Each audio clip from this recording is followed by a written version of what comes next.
Hunter.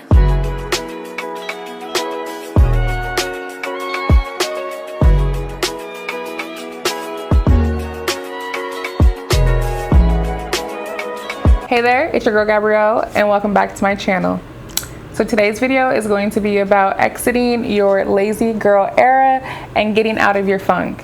Whether you've been feeling unmotivated lately, or just need a little push to get things going again for the new year, I have some great tips that I'm trying myself to incorporate in my day-to-day and build a routine off of. So I figured I would share them with you as well. So let's dive in to the video. One of the most important things I feel like in achieving your goals is mastering the art of discipline.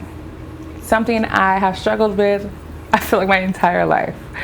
And that's what I'm trying to do right now in my life, in these very moments. Okay, is master the art of discipline. Motivation is great and it's easy to stay motivated when things are going well, but what happens on the days where you just do not feel like showing up and doing what you need to do to succeed? That is where discipline comes in. That's where discipline saves you and gets you to push through the day even when you don't want to, right? So this can even be when you're going to work out or maybe hitting a plateau with that, needing to cook a healthy meal and you really just don't feel like it. Okay, I've been there, done that several times over. Or even sticking around at that job where you really aren't just feeling it right now. You don't like it, okay? Find myself in that season as well. Discipline is what will carry you through those tough times and help you overcome any of those obstacles that you are bound to face. This next thing I feel like a lot of us do, and I'm guilty of it myself, is setting your goals and expectations way, way too high. I think another great tip is to set realistic goals and expectations, and not forgetting the little things that you need for growth, right? It's important to focus on the small things that you can control in life versus all the huge things that you may not be able to control at this time in your life. In my daily routine that can align with what she looks like, and it gives you some inspiration to get things up and running. The thing I'm trying to do is limit my social media time before bed, control how long I'm staying up and how late I'm staying up, right? Going to bed earlier so I can wake up early, right? Even when I don't want to, working out even when I don't want to, and just stay in the course. Identifying your weaknesses, your triggers, and your stressors. So I've recently learned, and I've just not even learned, but just been noticing, I think a lot lately, is I tend to take on a lot of tasks and not really think about it, right? I'm just like, yes, yes, yes, I want to do this, I want to do that, yes, I'll do this, I'm down for that. And I start to get overwhelmed and burnt out. Learning to be proactive when I notice, okay, I'm maybe taking on one too many things. I don't want to do that because I don't want to get burnt out. So it's being proactive and recognizing those triggers and stressors so that way you can kind of start to weed things out, right? And balance things out again.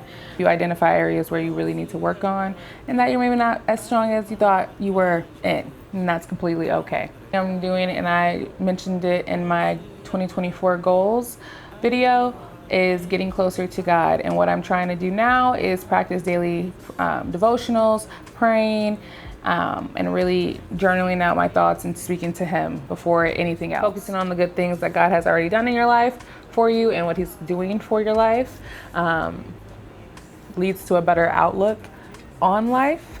I think when we are so focused on the negative and the things that we lack or what we don't have and those kind of things, I think that's what your life just naturally gets surrounded by, right? So replacing that with positive affirmations and focusing on what is actually good in your life and what you can be grateful for, I think leads to a better outlook and an outcome. Therapy is a great way to express those feelings and get help navigating how to move throughout those traumas that we all have, right? Everyone has their own set of traumas. With someone who can listen with an unbiased ear. I haven't gone through the active steps of seeking out a therapist or, weeding out therapist and speaking to people or anything like that just yet. But I do think that it is something that will help push me into that area of growth that I really need to unlock, right? In the healing process with a lot of traumas and everything that you've just experienced throughout your life. A big way that I personally do this now is through journaling.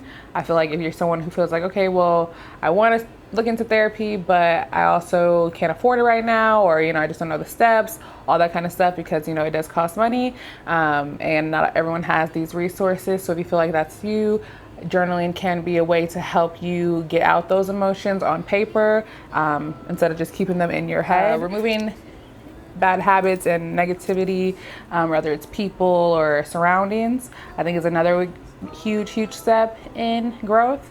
That's something I'm trying to learn, right? And go of bad habits is a step-by-step process, and you want to allow yourself grace, right? Understand that, you may slip up, right? You may have some slip ups along the way, and that's okay. Get back on track, right? Brush yourself off and get right back at it. I think grace in exactly where you are right now, and understanding that it's okay not to be perfect, and there's no one ever requiring perfection, because it's not a thing, right? So acknowledging that you're not perfect, but you do have work to be done, and that's okay. Another thing that comes along with change is losing people, and I think you have to let go of the fear or worry of losing people, like losing friends or maybe family members looking at you a different type of way, because now you're changing and trying to incorporate better habits and healthier habits than what you were already doing, because a lot of times those that are closest to you have already formed a certain image of you that they're used to and that you kind of show up as. So the moment that you start to change a few things that you don't want, a part of that image anymore, it doesn't sit right? It doesn't feel right, because that's what they've been used to. So I think you have to let go of the fear of losing certain people, or not worrying about the image that people have of you, right? Because that's not what's important. What's important is the image you have of yourself and what God calls us to be, and that's an image like Him, right? So that's what's important.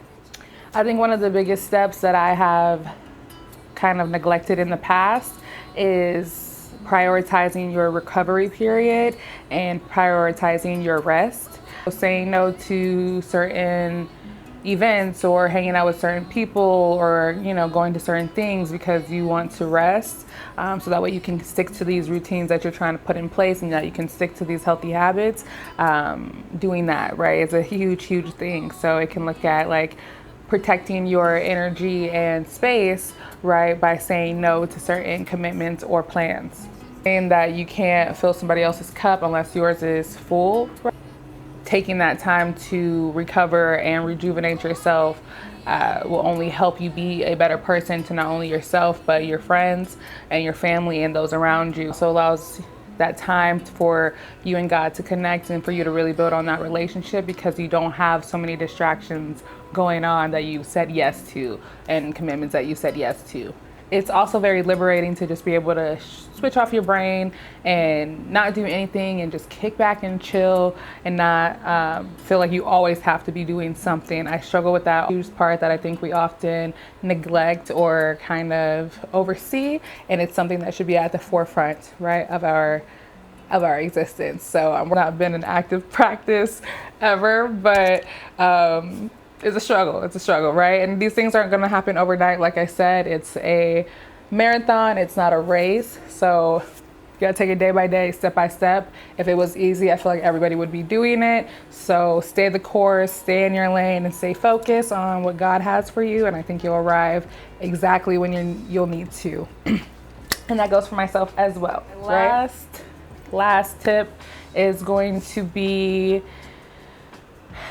just falling in love with the process, right? Falling in love with the journey, because again, results are not going to happen overnight, at least not the ones that are going to last a long time, right? You can get quick results overnight, but just like you get quick results, you lose them just as fast. So for longevity, things are going to be step by step, right? Staying present and just appreciating exactly what we have now, giving thanks and showing love to those that love on us, and not being afraid to express yourself to those that care about you, and in general, because shoot for perfection or to say like, oh, this is where I'm at, or I've arrived. I struggle with things daily. There's a lot of shortcomings and strongholds that I have to release, you know, in order for God to uplift me. But I believe that speaking out about it and actually acknowledging it, right, my pastor says, is really what's going to build your testimony, and it's what's going to help other people. And so speaking out about exactly where you are right now in life, and acknowledging that that's completely okay, and that you have places that you can grow to, is the first step. And that's exactly what I want to do and am doing. So stay the course. Let's do this together, right? Get better together. If I can do it, you definitely can do it. And that is all I have for you. So take it day by day. You got this. And hey, God gives his hardest battles, right, to his strongest soldiers. So we got this. So that wraps up today's video. I hope some of the things that I said resonated with you, and that you can start to apply them. Again, if I can get better, you can get better. So let's do this together. I want you to like, comment, and subscribe so that we can be friends, right? Turn on that notification bell so that you don't miss future content. I've switched to where I'm going to be coming at you every week. So every Wednesday, I'm going to be uploading my videos here on YouTube. But follow me also on Instagram at Gabrielle Wright. That's Gabrielle with 2 E's at the end, and Wright with 2 T's at the end. So that way you don't miss any future upcoming content that I post over there. And yeah, I hope to see you in the next video. Thank you for watching. And that is all I have. Bye. Bye.